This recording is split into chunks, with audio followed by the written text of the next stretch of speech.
નમસ્કાર વિદ્યાર્થી મિત્રો, હરિઓમ. આ લેક્ચરમાં આપણે આલ્કેનના રાસાયણિક ગુણધર્મો ભણ્યા હતા. આલ્કેનને હવે આપણે આલ્કીન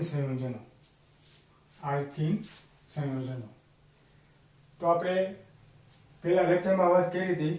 આલ્કેન કાર્બન વચ્ચે દ્વિબંધ, એક બાજુ હાઇડ્રોજન, એક બાજુ હાઇડ્રોજન, આ હાઇડ્રોજન અને આ હાઇડ્રોજન. આલ્કેનનું પહેલું સભ્ય છે ઇથીન. આનું સૂત્ર છે ઇથીન. પછી આપણે આ બંધ લંબાઈની વાત કરી હતી.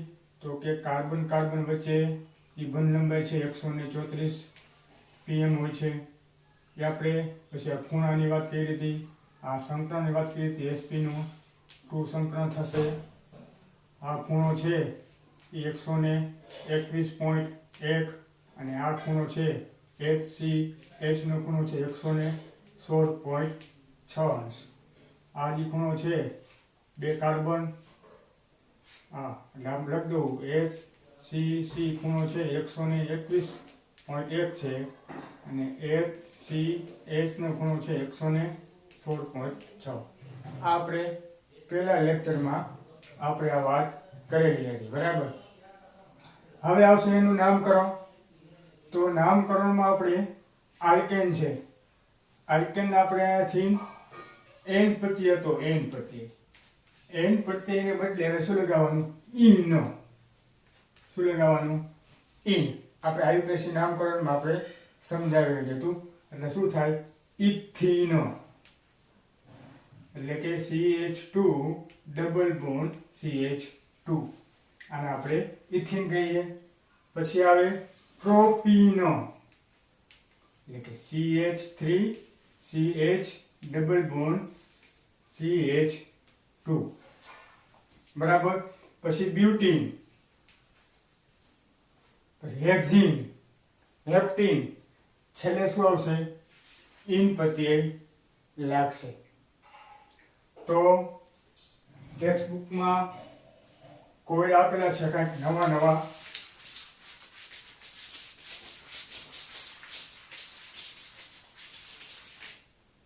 તો કોયડા નંબર છે 13.7, બરાબર. શું કે કોયડા નંબર 13.7. ઘણી બધી કાર્બનની નામ શૃંખલા આપેલી છે, ખબર પડી નથી એવી છે. તો જોઈએ. પેલું છે ઉદાહરણ છે CH2 CH single bond CH દ્વિબંધ CH CH2 CH દ્વિબંધ CH CH C2 H5 અને CH3. આવું ઉદાહરણ કઈ આપેલું છે કોયડો, બરાબર. તો કાર્બનની શૃંખલા લાંબી પહેલા ગોતવાની. પહેલો નિયમ એ કાર્બનની શૃંખલા લાંબી. તો પહેલા આને તમારે ખબર ન પડે તો અલગ પાડી દેવાનું. કેવી રીતે? જો બીજી રીતે લખું છું. આ CH ના CH, એની બાજુ મિથાઇલ કેટલા છે? CH3 2 છે. તો એક CH3 અહીંયા, એક CH3 આ નીચે, 2 CH3 થઈ ગયા.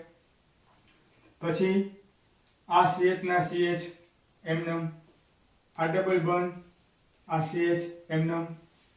પછી CH2 CH, પછી દ્વિબંધ CH, આ CH, આ CH3 અને અહીંયા C2H5.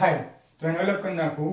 C2CH3 થઈ ગયા કાર્બન 2 અને હાઇડ્રોજન 5. તો આ મેં અલગ કરી દીધું. હવે તમને મજા આવે કાર્બનની શૃંખલા ગણવાની. જો આ 1 2 1 2 3 4 5 6 7 8 9 અને 10 કાર્બનની શૃંખલા છે. તો આપણે એને ડેકેન કહેવાય ડેકેન. 10 કાર્બનની શૃંખલા છે. હવે બીજો કે આમાં બે જગ્યાએ દ્વિબંધ આવે છે. એક અહીંયા દ્વિબંધ આવે છે અને એક અહીંયા દ્વિબંધ આવે છે. હવે આ દ્વિબંધને ક્રમ ઓછો આપે ને એ ક્રમ લેવાનો. તમે આ બાજુ ગણો 1 2 3 3 નંબર ઉપર આવે છે, બરાબર. પછી આ બાજુ ગણો 1 2 3 ને 4 ઉપર આવે, 1 5 6 1 7 ઉપર આવે. તો ક્રમ નજીકથી કયો આવ્યો? આ બાજુથી નજીક આવે. જો આમે 10 કાર્બન થશે, આમે 10 કાર્બન થશે, પણ ક્રમ છે આ દ્વિબંધ છે, દ્વિબંધ એને હંમેશા ક્રમ ઓછો આવે એ ક્રમ લેવાનો થાય. તો જુઓ આ 1 આ 2 આ 3 ઉપર એક આવે છે, 3 ઉપર એક આવે છે, પછી આવે છે ક્યાં? 6 ઉપર. તો 6 ઉપર આવે, બરાબર. આનું કામ પૂરું. હવે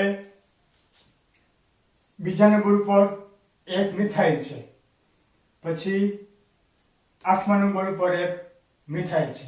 તો એનું નામકરણ કેવી રીતે લખશો? અહીં લખું છું, બરાબર, નામકરણ એનું. તો 2 8 ડાયમિથાઇલ આવી ગયું. 2 અને 8 ડાયમિથાઇલ. પછી આવે કેનો વારો? દ્વિબંધનો. 3 6 કેટલા દ્વિબંધ છે? તો કે અહીં લખ નાખો ડેકા. આ ડાઈન કેટલા કાર્બન છે? 10. તો અહીં લખ નાખો ડેકા. આખું નામ શું થયું? આ 2 અને આ 8 ડાયમિથાઇલ કાર્બન કેટલા છે? 10. તો ડેકા 3 ઉપર અને 6 ઉપર ડાઈનો. તો આખું નામ શું થયું? 2 8 ડાયમિથાઇલ ડેકા 3 6 ડાઈન. 2 છે એટલે ડાઈનો. તો આ પેલો કોયડો બહુ મજાનો છે. બરાબર, બીજો આવડી જાય એવો છે.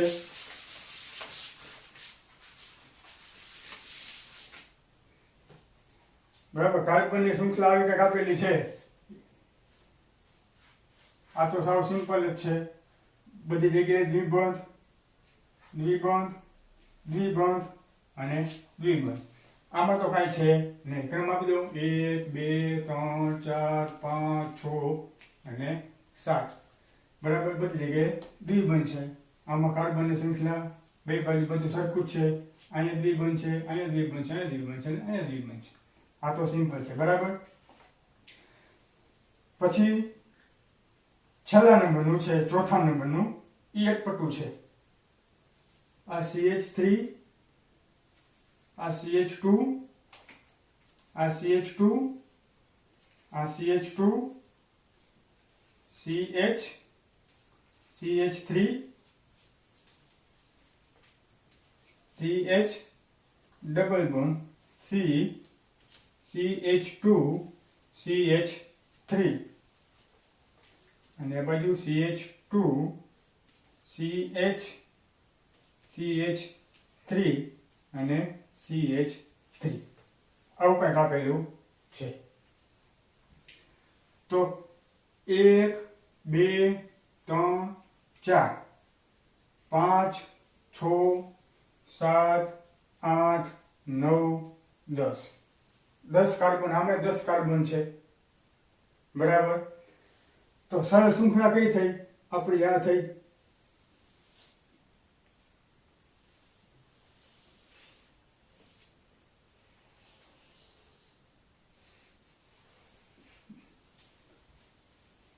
આ બાજુથી આપો કે આ બાજુથી, એ પછી નક્કી કરશો. તો આપણી આ સરળ શૃંખલા લાંબી છે, એ 10 કાર્બનની થઈ. બરાબર. આ જગ્યાએ દ્વિબંધ છે, એક જગ્યાએ દ્વિબંધ આપેલો છે.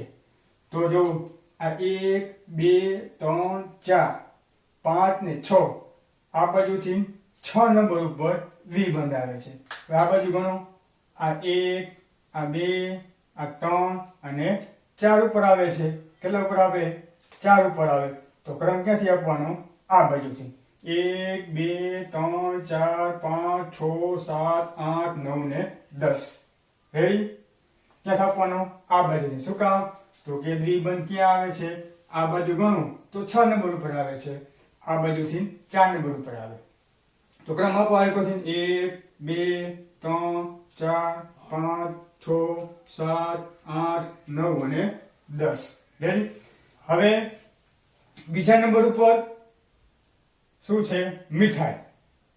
અને 1 2 3 ને 4 ઉપર ઇથાઇલ અને 2 ઉપર મિથાઇલ. આમ છે એક. પછી આગળ જાઓ તો ક્યાં આવે? એક 6 ઉપર પણ મિથાઇલ છે. મિથાઇલ. રેડી?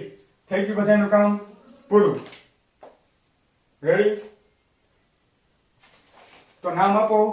જો હવે નામ આપવામાં તકલીફ પડે, સાહેબ પહેલા મિથાઇલ લખું ગીથાઇલ લખું, તો આલ્ફાબેટ પ્રમાણે ત્રીજો નિયમ હતો ને, આલ્ફાબેટ ABCD પ્રમાણે ઇથાઇલ, પછી આવે શું આવે? મિથાઇલ. તો શું હોય પેલા નામ? 4 મિથાઇલ 2 6 2 મિથાઇલ છે એટલે કે ડાયમિથાઇલ ડેક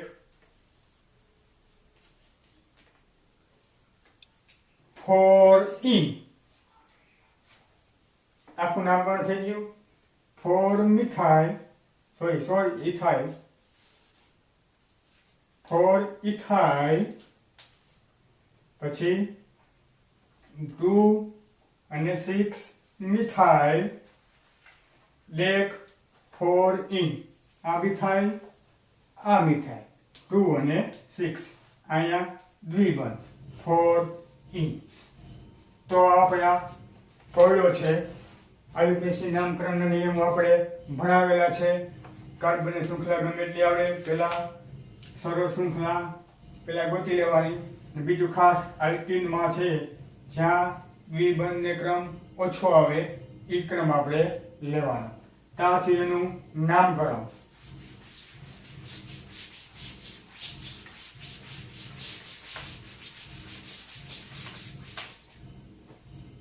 હવે આવે સમઘટકતા.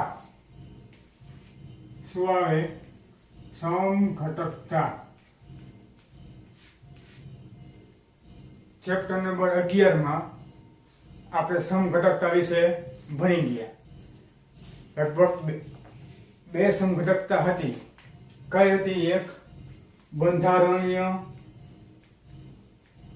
સમઘટકતા અને બીજી હતી અવકાશીય સમઘટકતા. આ બે સમઘટકતા હતી. એમાંથી આપણે આના અલગ 4 પ્રકાર પાડેલા હતા. શૃંખલા સમઘટકતા, સ્થાન સમઘટકતા, મેટામેરિઝમ અને ક્રિયાશીલ સમૂહ સમઘટકતા. આ 4 પ્રકાર આપણે ભણ્યા હતા. આ આપણે ભણ્યા નહોતા.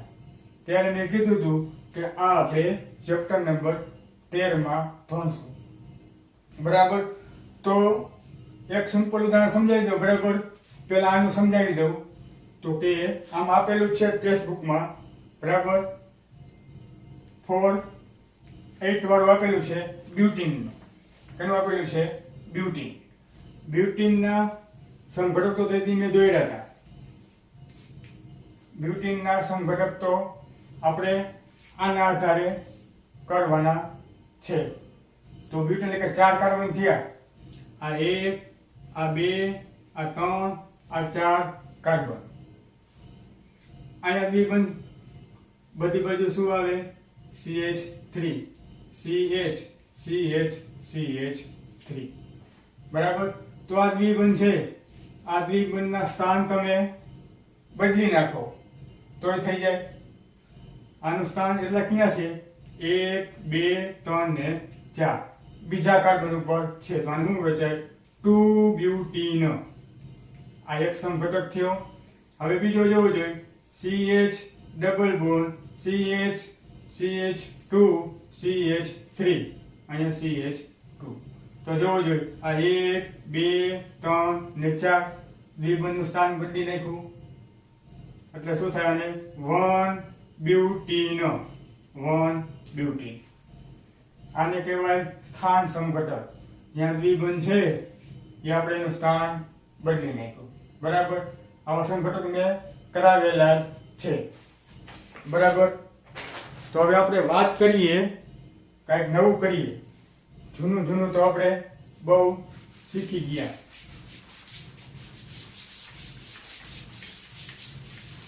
અહીં વાત કરવાની છે અવકાશીય સમઘટકની વાત કરવાની છે.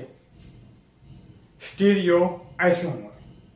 આપણે એને અવકાશીય સમઘટકને આપણે અંગ્રેજીમાં એમસીક્યુમાં ઘણી બધી વાર પૂરે કે નીચેનામાંથી સ્ટીરિયો આઇસોમર કયા છે, તો અંગ્રેજી શબ્દમાં આપણે એને સ્ટીરિયો આઇસોમર કહીએ. તો સ્ટીરિયો આઇસોમર એટલે અવકાશીય સમઘટકતા વિશે વાત કરવાની છે. અવકાશીય સમઘટકતા ઘણા બધા એમસીક્યુ પૂછાય છે. તો પહેલી શરત ઈ કે કાર્બન કાર્બન વચ્ચે દ્વિબંધ આવવો જોઈએ. પહેલી શરત ઈ, કાર્બન કાર્બન વચ્ચે જે દ્વિબંધ આવે, બાકીની બે સંયોજકતા વચ્ચે કાર્બનની બે સંયોજકતા થઈ ગઈ. બાકીની બે સંયોજકતા છે એ કોઈ પરમાણુ કે કોઈ સમૂહ વડે સંતોષાય.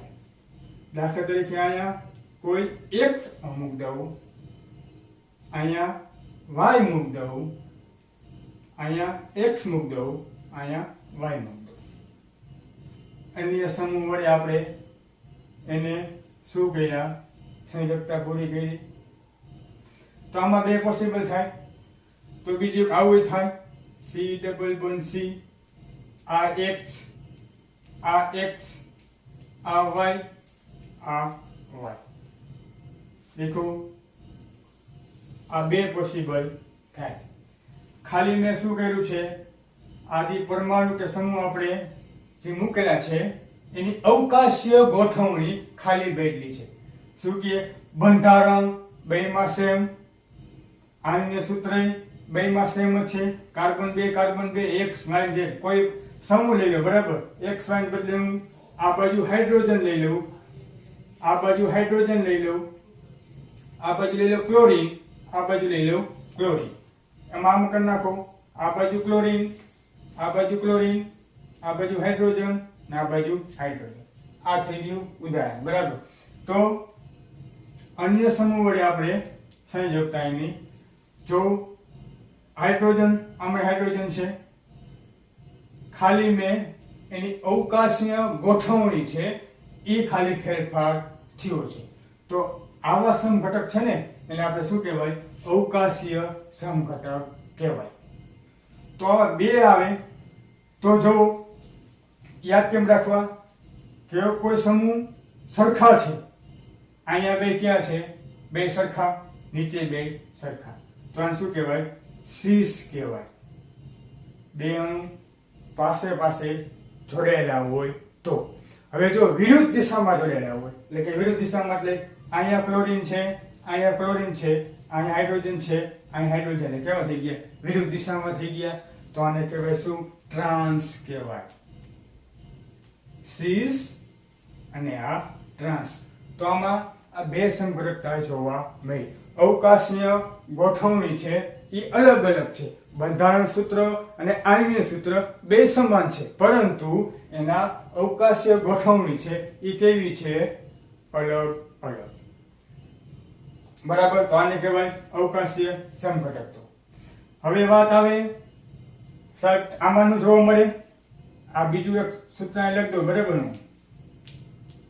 આ હાઇડ્રોજન, અહીંયા Cl, અહીંયા હાઇડ્રોજન અને અહીંયા એક Cl આ એના જેવું જ છે બરાબર.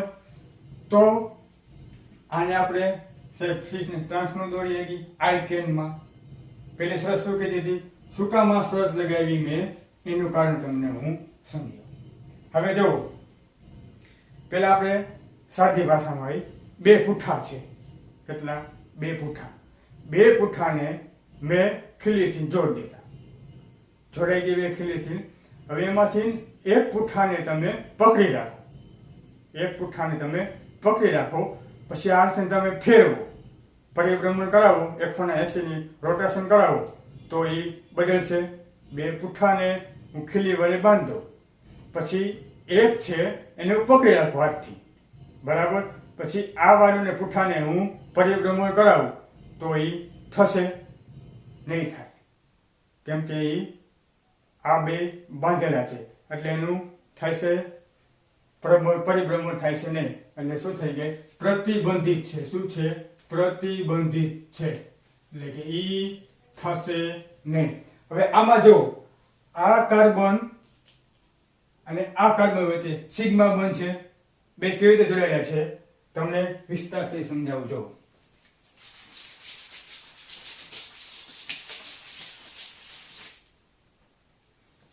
આ કાર્બન સિંગલ બોન્ડ કાર્બન. હવે ઓર્બિટલ એક, અહીંયા એક, અહીંયા હાઇડ્રોજનની સિગ્મા બોન્ડ બનાવશે, અહીં હાઇડ્રોજન સિગ્મા બોન્ડ બનાવશે બરાબર. એક બાજુ આમ છે, એક બાજુ આમ છે. અહીંયા હાઇડ્રોજન સિગ્મા બોન્ડ બનાવશે અને અહીંયા હાઇડ્રોજન સિગ્મા બોન્ડ, દાખલા તરીકે બરાબર. હવે જો હવે આ કાર્બન છે, આ કાર્બન અને આ કાર્બન છે, એ બે વચ્ચે કેવું હોય છે? સિગ્મા બોન્ડ હશે. કેવું બોન્ડ? Sigma bond. હવે આ કાર્બનને પકડી રાખું, પછી આથી એનું પરિભ્રમણ કરાવું તો ફરશે? ફરે જ નહીં. આમાં કાંઈ છે ને અવરોધ છે. આ કાર્બનને પકડી રાખું બરાબર. પછી આ કાર્બનને હું હાઇડ્રોજન ઉપર એક જ સિગ્મા બોન્ડ છે એટલે પરિભ્રમણ થશે. જો પરિભ્રમણ થાય તો આ અવકાશીય સમઘટક કહેવાય નહીં, પ્રતિબંધિત હોવા જોઈએ. હવે આપણે દ્વિબંધ લઈએ એટલે પાઈ બંધ આવે એટલે ઓર્બિટલ છે કાર્બનની પી કક્ષક વાળી ઓર્બિટલ ખાલી રહેશે એટલે અહીંયા શું બનાવશે? પાઈ બંધ બનાવશે. હવે આ પાઈ બંધ શું થઈ ગયા? પેક થઈ ગયું. હવે આ પાઈ બંધ પહેલા આને હવે આ કાર્બનને તમે પકડી રાખો, અહીંયા શું છે? બે પાઈ બંધ આવી ગયા.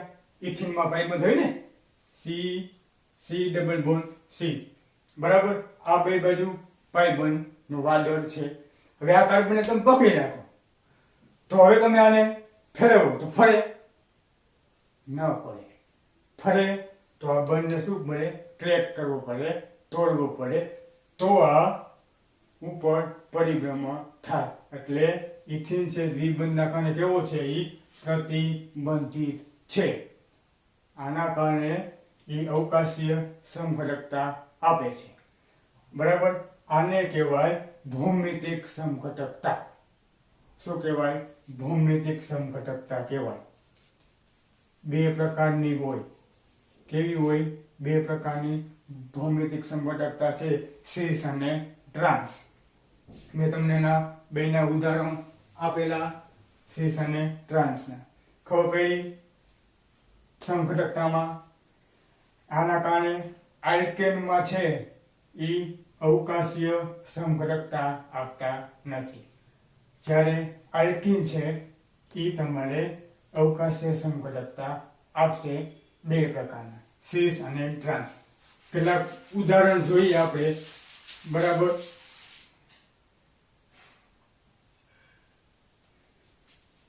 આ સી ડબલ બોન્ડ સી, એક બાજુ હાઇડ્રોજન, એક બાજુ ક્લોરીન, એક બાજુ હાઇડ્રોજન, એક બાજુ ક્લોરીન. આને કહેવાય 1,2 ડાયક્લોરોઇથેન. શું કહેવાય? 1,2 ડાયક્લોરોઇથેન. કાર્બન 2 છે એટલે 1,2 ડાયક્લોરો, કાર્બન 2 એટલે કે ઇથેન. એક આમ બનશે, એક કેમ બનશે? સી ડબલ બોન્ડ સી, એક H, એક Cl, એક આ બાજુ Cl અને એક આ બાજુ Cl. આ પણ શું છે? 1 2 1 2 ડાયક્લોરો ઇથેનલ છે, પણ આપણે આને શું કહીએ? સીસ 1 2 ડાયક્લોરો ઇથેન. આને આપણે કહીએ સરખું જ છે, બરાબર, 1 2 ડાયક્લોરો ઇથેન. આને આપણે ટ્રાન્સ 1 2 ડાયક્લોરો ઇથેન, બરાબર. હવે જો, હવે આપણે વાત કરીએ ચુંબકીય ચાક માત્રા.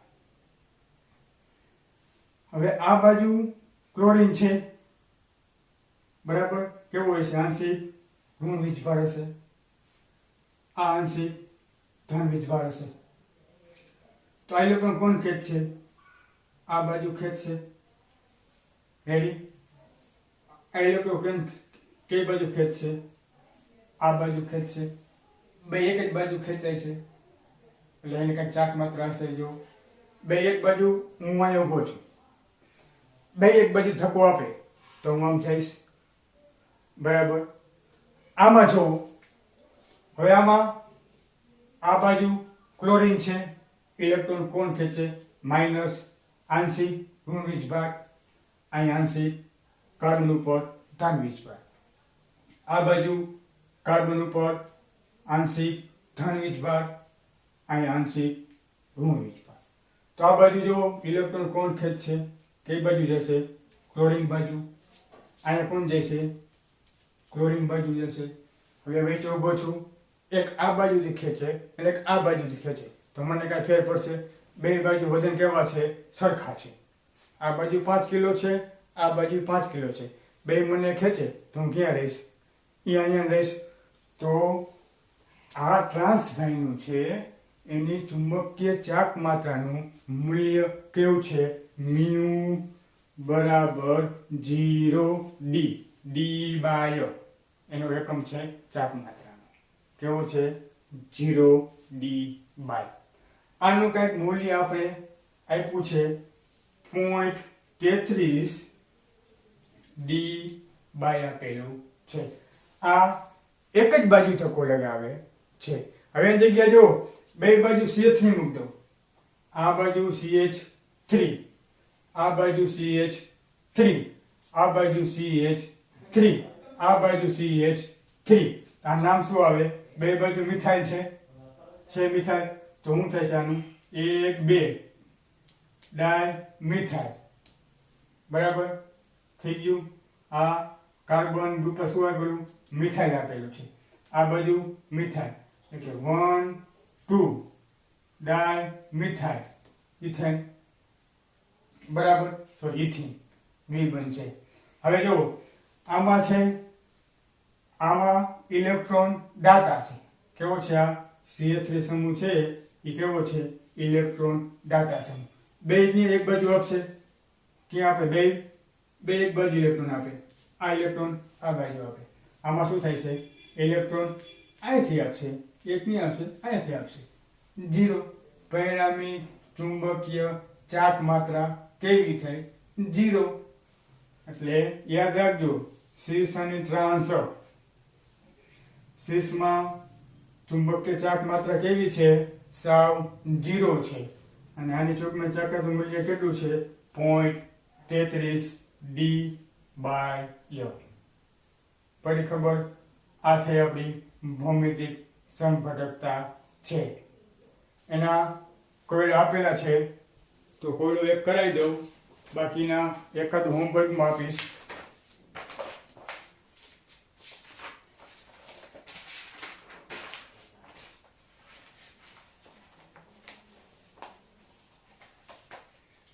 બરાબર. આના બેના અલગ અલગ છે, એના કારણે આની સૂત્રો તો બેમાં સમાન છે. ગોઠવણીને કારણે એના ગલન બિંદુ, ઉત્કલન બિંદુ બધામાં ગુણધર્મમાં શું આવે? ચેન્જીસ આવે. એ આપણે આગળ ભણતા જશું વિગતવારમાં. બરાબર. તો કાંઈક કોઈ આપેલા છે 13.10. તમારે 13.10 હોમવર્કમાં લખવાનો છે. શું કહે છે કે તમારે નીચે 3 સંયોજનો આપેલા છે, 2 સંયોજનો, એના તમારે સીસ અને ટ્રાન્સ સમઘટકો ખાલી દોરવાના છે અને આયુપેશી નામ આપવાનું છે. શું આપવાનું છે? આયુપેશી નામ. રેડી? જ્યાં આગળ આ લખતા ભૂલવાનું નથી. બે બાજુ સરખા સમૂહ હોય CH3 અને CH3 તો સીસ કહેવાનું. જો બે બાજુ વિરુદ્ધ હોય તો એને શું કહેવાનું? ટ્રાન્સ કહેવાનું. ખાસ ભૂલવાનું નથી. આ સીસ અને ટ્રાન્સની અહીંયા આપણે અવકાશીય સમઘટકતા અને આપણે ભૌમિતિક સમઘટકતા વિશે ભણ્યા. ભૌમિતિક સમઘટકતા વિશે આપણે ભણ્યા. હોમવર્કમાં છે કોયડા નંબર 13.10. બરાબર. આવતા લેક્ચરમાં આપણે ચાલુ કરશું આલ્કીનની બનાવટ. બરાબર. અસ્તુ.